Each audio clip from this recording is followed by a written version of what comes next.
أنا الحمد لله نحمده ونستعينه ونستغفره ونعوذ بالله من شرور أنفسنا ومن سيئات أعمالنا من يهده الله فلا مضل له ومن يضلل فلا هادي له وأشهد أن لا إله إلا الله وحده لا شريك له وأشهد أن محمدا عبده ورسوله صلوات الله وسلامه عليه أما بعد فإن خير الكلام كلام الله وخير الهدى هدى رسول الله صلى الله عليه وسلم وشر الأمور محدثاتها وكل محدثة بدعة وكل بدعة ضلالة وكل ضلالة في النار.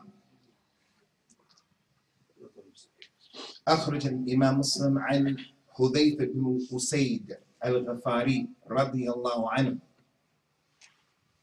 أنه قال خرج علينا النبي صلى الله عليه وسلم ونحن نتذاكر فقال النبي صلى الله عليه وسلم ما تذاكرون فقلنا نذكر الساعة يا رسول الله فقال صلى الله عليه وسلم إنها لن تقوم حتى ترون 10 آيات. And what was collected by Imam Muslim, the companion Hudhayfa, the son of Usaid, may Allah be pleased with him. He said that he was sitting along with the other companions collectively and they were discussing the Yawmul Qiyamah, the Sa'ah. And then the Nabi came out sallallahu alaihi wasallam while they were in that condition and he said to them, what are you people talking about? What are you people studying? They said, we are studying about the hour Yawmul Qiyamah ya Rasulullah. We're talking about it between ourselves. The Nabi told them sallallahu alaihi wasallam, Yawmul Qiyamah is not going to be established. It won't happen until 10 things happen, until you see 10 major signs. And then he went on to tell them those 10 major signs. You're going to see the dukhan. يَوْمَ يَأْتِ السَّمَاءُ يَوْمَ تَأْتِ السَّمَاءُ بِدُخَانٍ مُبِينٍ. That there's going to be a lot of smoke and a big cloud that's going to come. It's going to be miraculous. Until you see the sun rising from the west and setting in the east. And we're going to mention that. And until you see the Dajjal and the Dabba. Until you see also the coming down of Isa ibn Maryam. And until you see the 3 major earthquakes that are going to transpire and they're going to take place. And also until you see the Mahdi. And until you see the fire that's going to come out of Yemen and it's going to lead the people to the mahshar of Yawm al-Qiyamah where they're going to be judged. So those are the 10 signs that are considered the major signs before Yawm al-Qiyamah. Ask the average Muslim, what are the 10 major signs? Many people don't know. So this hadith that we mentioned, it goes to show number 1, against the aqidah of the Brahwis, the aqidah of the people of Sufiya, who believe that the Nabi sallallahu alaihi wasallam is Hazir Nazir. He's everywhere at the same time. If the Prophet was everywhere at the same time, he wouldn't have asked his companions, what are you talking about? So when he said to his companions, what are you talking about? It goes to show he wasn't there and he didn't know. He doesn't know the ilm al-ghayb sallallahu alaihi wasallam unless Allah tells him. The hadith also goes to show that from the sunnah of the Nabi and his companions sallallahu alaihi wasallam radiyallahu anhum ajma'een is that the Muslims should study between themselves and get fiqh about Yawm al-Qiyamah, about the major signs and the minor signs. When's the last time the Muslim sat down with his wife and his children, with his friends? When's the last time he went to a class and he studied about the Ashratu Sa'ah, the major and the minor signs? When's the last time? So with this being a masjid of Ahlul Hadeeth, and we're going to explain what that means. With this being a masjid of Ahlul Hadeeth, we want to practice that sunnah of those companions, radiyallahu anhum ajma'een. The Nabi wasn't there, sallallahu alaihi wasallam, but they amongst themselves were talking about the major signs and the minor signs, and they were talking about these issues. And then the Nabi came out as he used to do. Sometimes he would initiate and tell them some of the signs of Yawm al-Qiyamah, and sometimes they will ask him the question. So it was an issue that was important to them. So concerning the major signs, and there's a lot to be dealt with about the major signs. The first thing we'll say is a person who doesn't believe in these major signs and the minor signs, then in reality he doesn't believe in Yawm al-Qiyamah. In order to believe in Yawm al-Qiyamah, we have to believe in the major signs and the minor signs. What's going to happen before Yawm al-Qiyamah? What's going to happen on the day? What's going to happen after? If a person rejects or denies any aspect of it, he has rejected and denied the whole thing. Allah said in the Quran, كَذَّبَتْ قَوْمُ نُوحٍ الْمُرْسَلِينَ. The people of Noah, they disbelieved in all of the messengers. The only messenger who came to them was Nuh. But since he was sent by Allah, when they disbelieved in him, that one Nabi, they disbelieved in everybody else who came. Salawatullah wa salamu alayhim ajma'in. Yawm al-Qiyamah is the same way. If you reject an aspect of it, you rejected al-Imam bil Yawm al-Qiyamah. Another issue is that when the companions used to study these issues, they understood it in a particular way. We have to understand these issues the way the companions understood. That's the way of Ahlul Hadeeth. That's one of the meanings of Ahlul Hadeeth. It's not a Pakistani Jama'ah, a group of ethnic people of Pakistan. You Somali, you have to be from Ahlul Hadeeth. The brother from Belgium has to be from Ahlul Hadeeth. The revert has to be from Ahlul Hadeeth. Ahlul Hadeeth meaning what? People who take the Quran and the Sunnah and understand those two sources the way the companions did. That's the way of Ahlul Hadeeth, and that's the meaning of it. So when we talk about any aspect of Al-Islam, Yawm al-Qiyamah and the major signs, believing in the Dajjal, you have to believe in the Dajjal the way the companions believed in it. The companions never thought that the Dajjal was a TV. The companions never thought that the Dajjal was a political or economic system. The companions never thought that the Dajjal was the New World Order, or what you see in the internet on that program, The Arrivals. The Mahdi, the companions never thought that the Mahdi was a man hiding out in a cave for 1,000 years. They never believed in this khurafat and this shirk. So the way we practice our religion is the way that the people of Al-Hadith practice it from the Imams of Al-Islam. Al-Imam Abu Hanifa, Al-Imam Malik, Al-Imam Al-Shafi, Al-Imam Ahmed, and other than that. Concerning the major signs of Yawm al-Qiyamah, from the fiqh of it, what we have to understand is, unlike what a lot of people say, no one knows the tartib of these issues.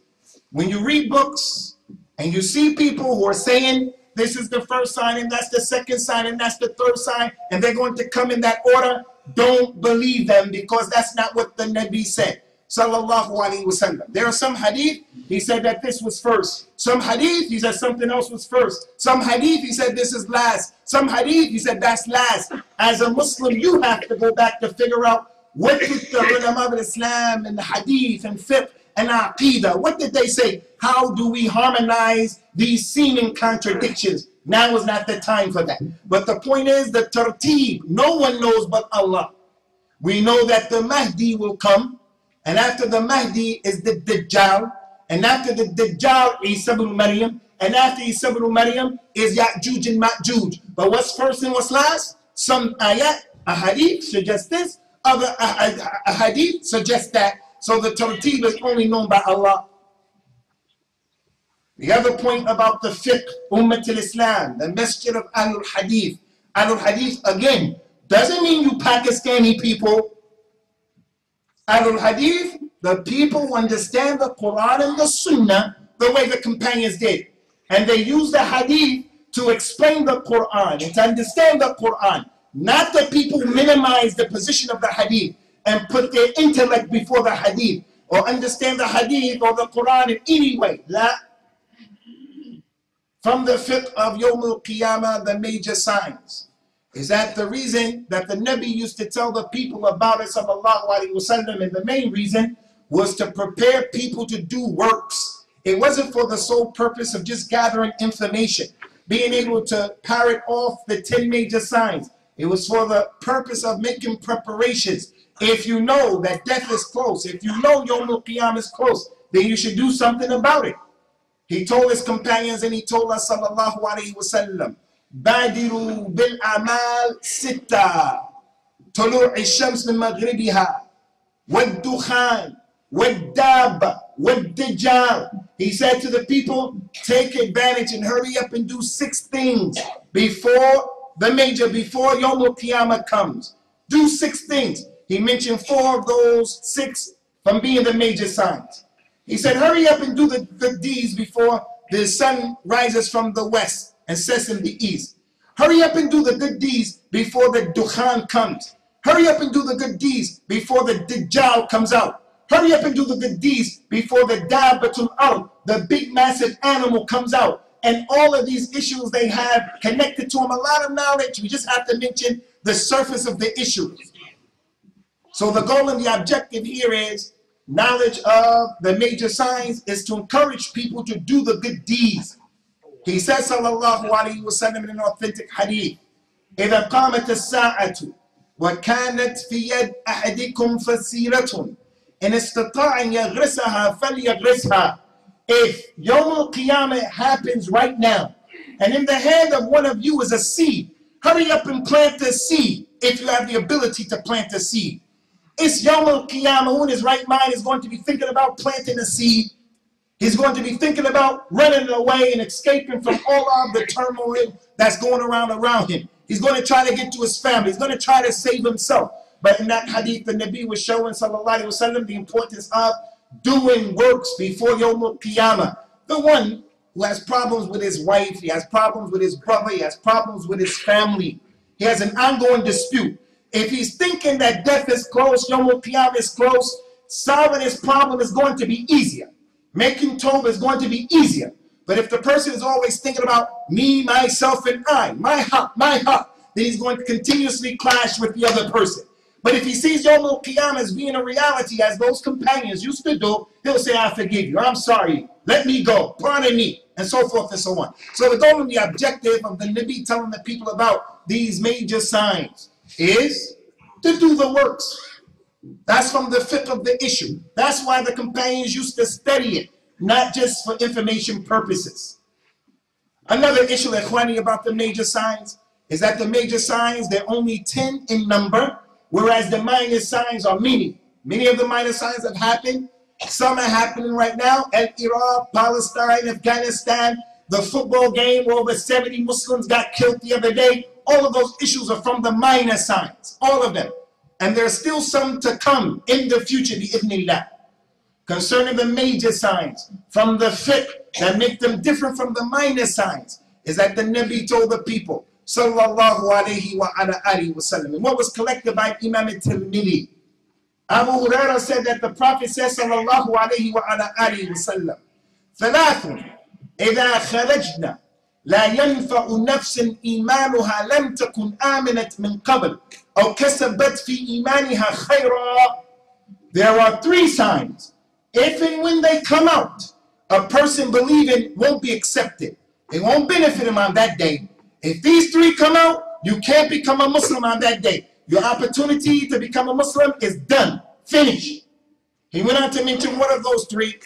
He said, number 1, if the sun comes from the west and it starts to set in the east, then no one can become a Muslim on that day, because everybody is going to realize the reality of La ilaha illallah. We take that sun for granted. We look at it as a mundane issue. It comes up every day and it does its orbit every day. No one's paying attention to it. Yawm al-Qiyamah, when it comes up, the people are going to realize this is a serious situation. Something is going on. At that time, Allah won't accept from his servants La ilaha illallah. The second thing he said is that Allah Ta'ala won't accept the iman of an individual when the Dajjal comes out. And the third one, when the Dabba comes out. Those 3 issues, when they happen, khalas, no iman. When Ya'juj and Ma'juj come out, someone sees their fitna as a kafir, he accepts Islam and Islam is accepted. The 3 major earthquakes, an earthquake in the east, an earthquake in the west, and an earthquake in the Arabian Peninsula. And they're not the tsunami that took place, not the tsunami in Japan, and not the tsunami that was in Indonesia in that area. Those tsunamis are walking apart compared to the major tsunamis of Yawm al-Qiyamah. When it happens, a person can make tawbah and believe in Allah. But when the Dajjal comes, when the Dabba comes, and when the sun rises from the west, no iman. Now this is a very important point, ikhwani. In the Quran, in Surah Al-An'am, ayat number 158, Surah Al-An'am, Allah Ta'ala mentioned this issue in the Quran.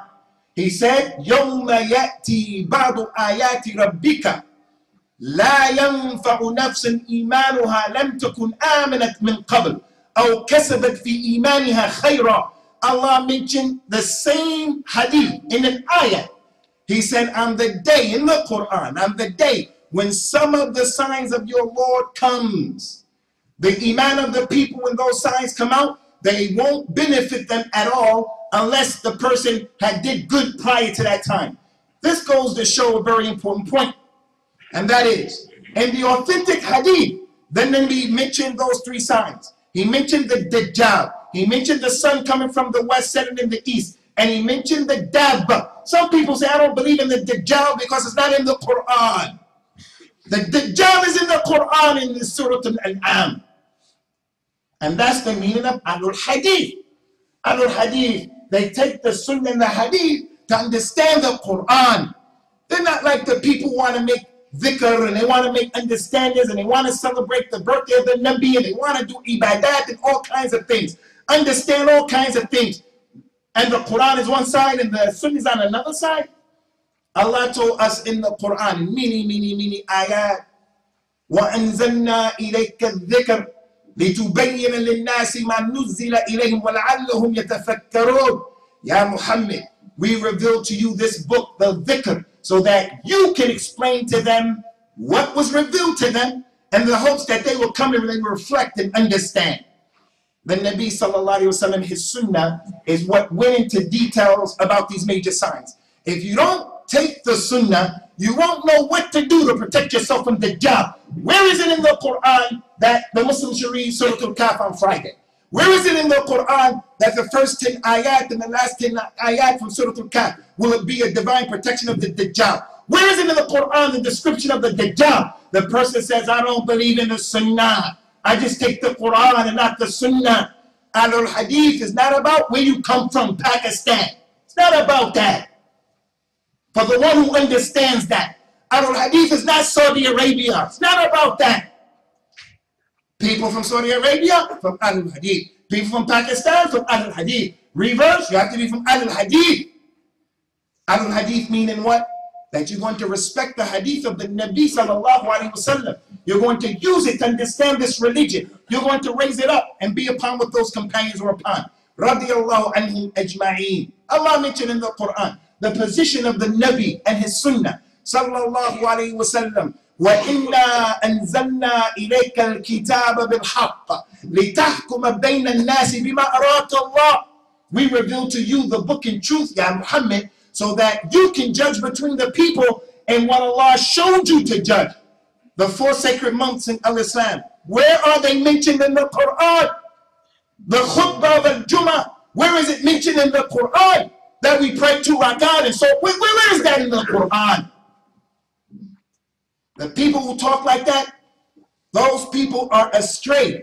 In India, there's a group of people called the Quraniyun. They're Asians. In India, Quraniyun.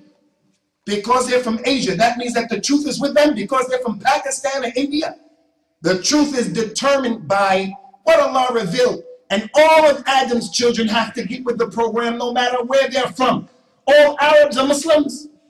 And the Muslims who are Arabs, all of them are on the truth. There are Arabs who curse the Nabi sallallahu alayhi wa sallam by cursing his companions.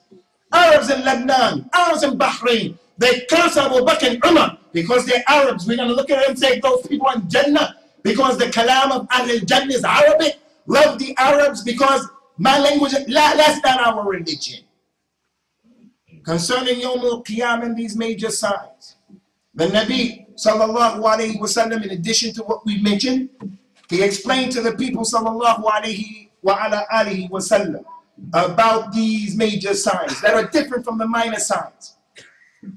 قال صلى الله عليه وسلم خروج الآيات بعضها على إثر بعض يتتابعن كما يتابع الخرز في النظام. Those major signs, the 10 of them, when they happen, they'll come out holding on the heel of each other. When one comes out, the next one is going to come out immediately. The same way that a necklace that has pearls on it, if you were to break that necklace, the pearl will fall off one after another. That's how the major signs are going to happen. The Mahdi is going to come right away. After him, the Dajjal is coming. After him right away, Isa ibn Maryam is coming. Isa ibn Maryam will be on the earth, as the Nabi said, for 40 years, 40. Another authentic hadith says 7. You as a Muslim, you have to go and figure that out. What did the scholars say? And don't go to the hocus pocus crystal ball scholars. Go to the scholars of the hadith, the scholars of the sunnah. After Isa ibn Maryam, the Ya'juj and Ma'juj, one after another. Whereas the signs right now, they're taking quite a while, relatively speaking. Relatively speaking, it's been 1,433 years since the Nabi sallallahu alaihi wasallam did his hijrah. That's a long time, relatively speaking, to us. People who live 60, 70 years. But relative to Yawm al-Qiyamah, it's a short time. The point is, those ayat and those signs are taking place in a long period of time. The major signs are not like that. They'll come out one after another, and they'll come out quickly. So what's the point of all of this? What's the point of all of this? It's a religious responsibility of every Muslim to sit down and to learn for himself and to go over these issues and to rehearse these issues, especially the Imam in the Masjid of Ahlul Hadeeth. The biggest of these signs in terms of fitna is the Dajjal.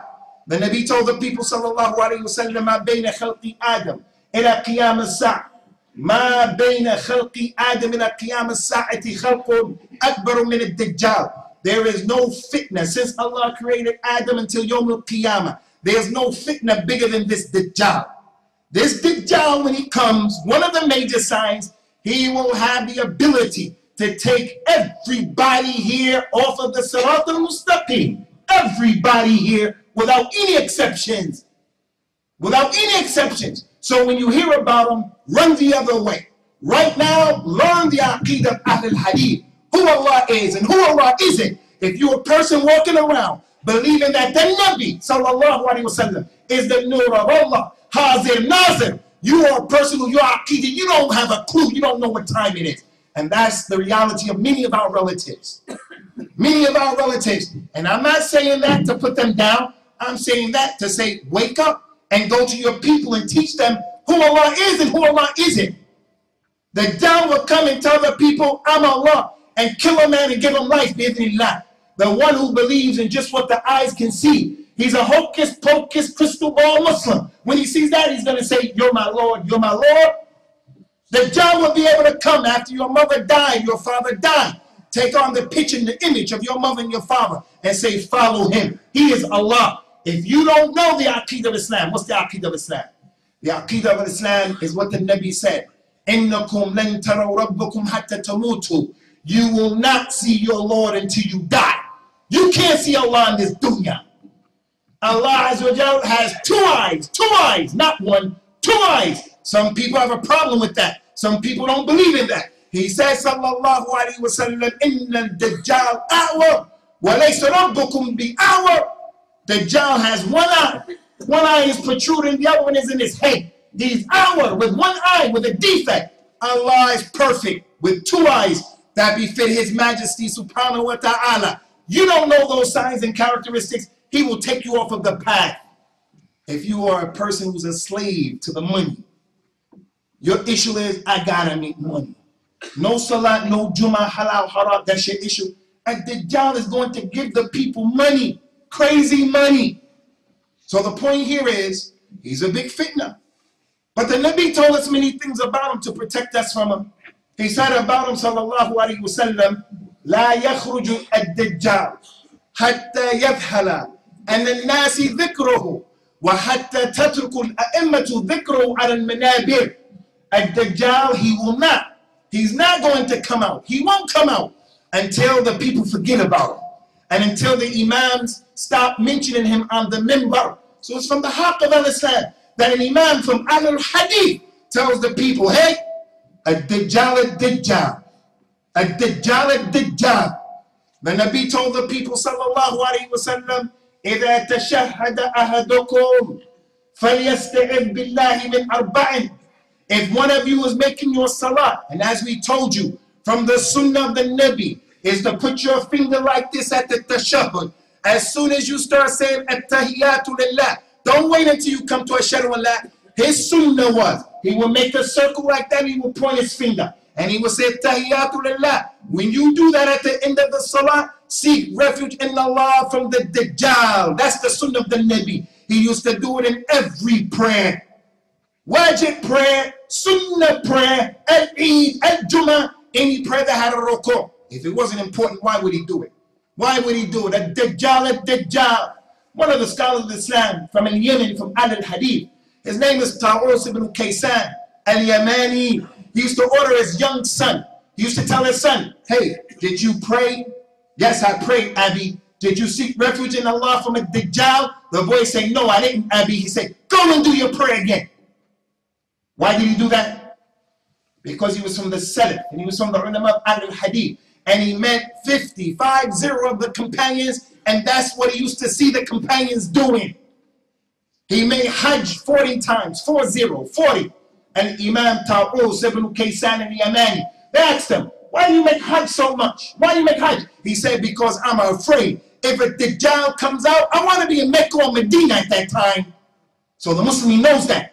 He gets an opportunity to go to Mecca. He gets an opportunity to make Umrah, to make Hajj. He says, okay, part of my niyat is ad-Dajjal, ad-Dajjal. أقول قولي هذا واستغفر الله لي ولكم ونسأل الله تعالى التوفيق والسداد.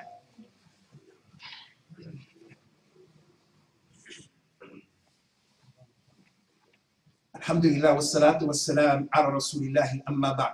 All of these major signs, ikhwani, the 10 of them, they have a lot of tafasil, details.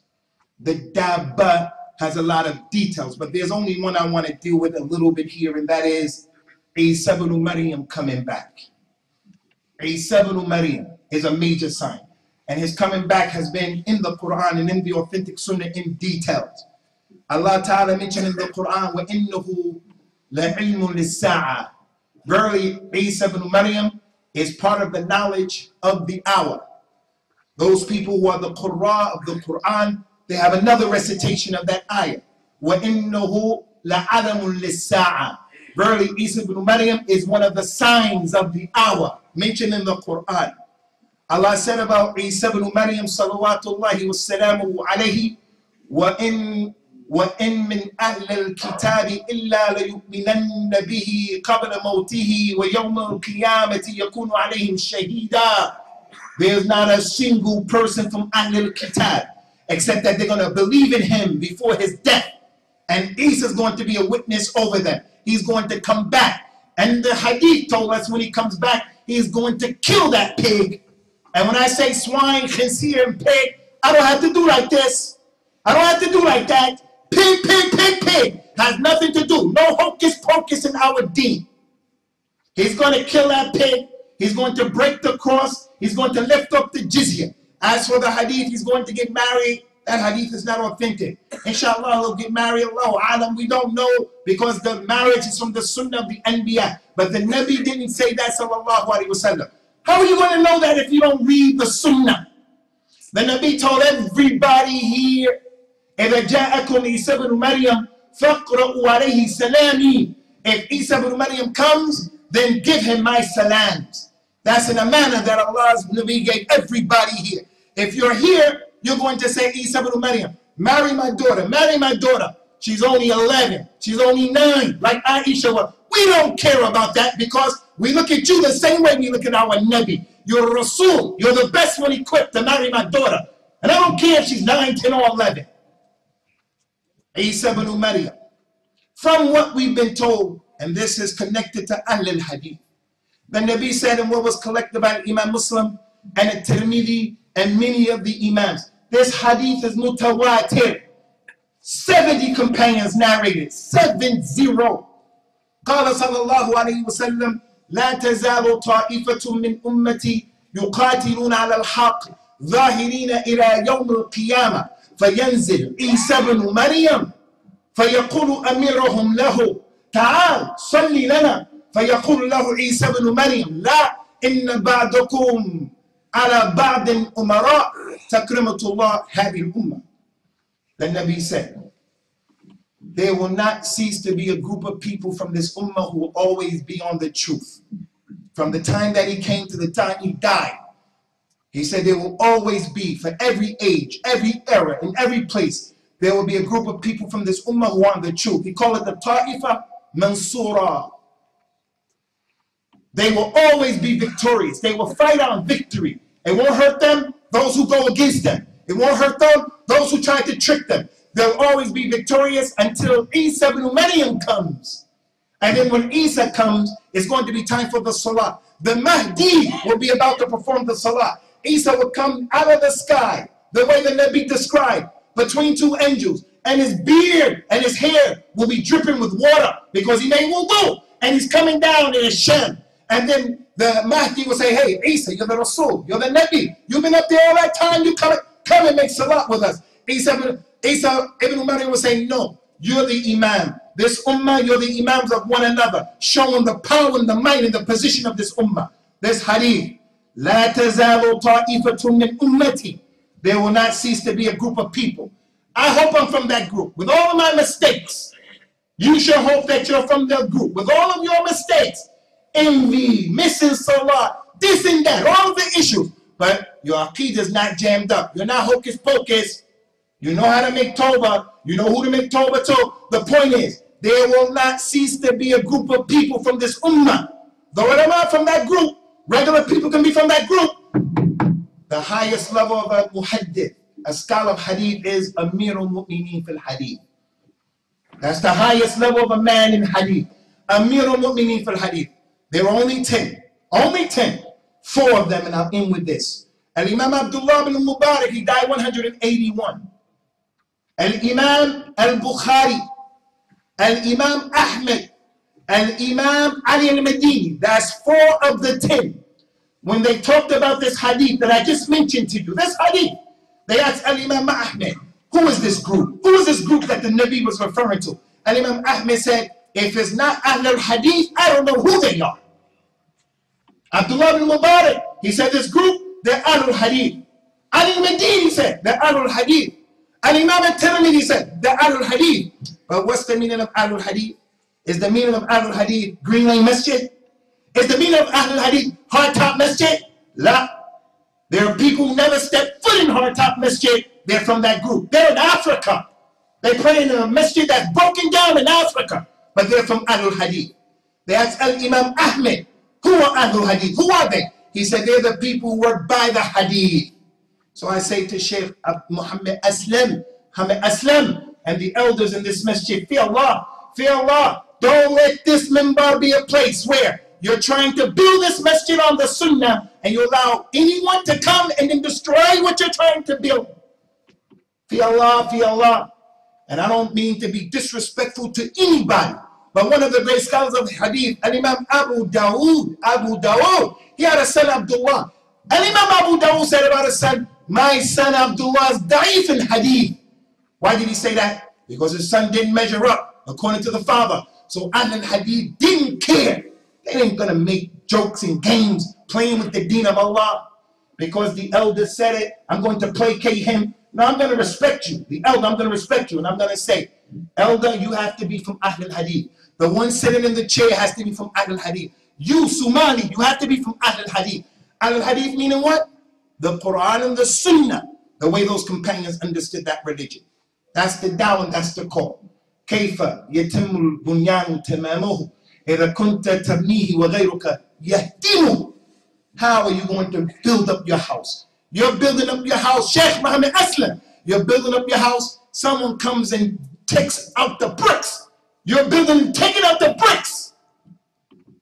You have to say, hey, don't take the bricks out of my house. Go build your own house somewhere else. Take the bricks out of someone else's house. As for the house of Ahlul Hadith, then we say, Ahlul Hadeeth, Ikhwani, is not about Pakistan. It's not about the Asians who are here. Not about the Asians who came here with that dawah. It's about the universal call of al-Islam. The Kitab and the Hadith of the Nabi, sallallahu alaihi wasallam, the way the companions understood him. We ask Allah Ta'ala to cause us to live and die on the way of Ahlul Hadith. And that He raises us up, inshallah, amongst the people of Ahlul Hadith. And that Allah subhanahu wa ta'ala makes the Hadith of the Nabi sallallahu alaihi wasallam beloved to us, our children, our women folk. And that Allah Azza wa Jal guides all of us by our nawasi, takes all of us by our nawasi and puts us on the Siratul Mustaqim, and that He protects all of our relatives from the hocus pocus crystal ball Islam of Brahuism and Shiaism, the hocus pocus crystal ball Islam of Sufism, the hocus pocus Islam of people who are overindulgent in politics at the expense of the haqq. And our call is that. أقول قولي هذا أقم الصلاة يرحمكم الله.